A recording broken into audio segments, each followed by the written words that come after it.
ছেলে হওয়া এত সহজ না, অনেক কিছু ঘুরে আমাদের মাথায়।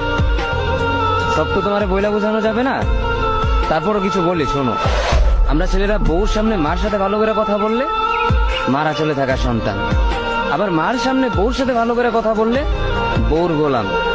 নিজের ছেলে মেয়েদের যদি মারি আমাদের দয়া মায়া নাই, আর ওই ছেলে মেয়েদের যদি কিছু না বলি আশকারা দিতেছি। নিজের বউরে দিয়া যদি জব করাই সেই ক্ষেত্রে আমি বউর কামাই খাই, আর যদি বউরে দিয়া জব না করাই আমি সন্দেহ করি।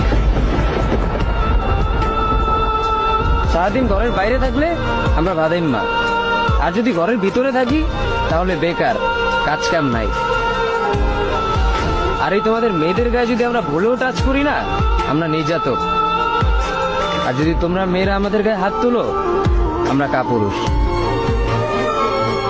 আর একটা ছেলে কি বা করে পুরো লাইফে নিজের জন্য? মার ওষুধের থেকে শুরু করে বউ বাচ্চার প্রত্যেকটা সব পালন করার দায়িত্ব একটা পুরুষের। কিন্তু কি লাভ এত কিছু কইরা? দিন শেষে একটা ভুল করলেই সবাই ভুলা যায় যে কে কি করছে তার জন্য।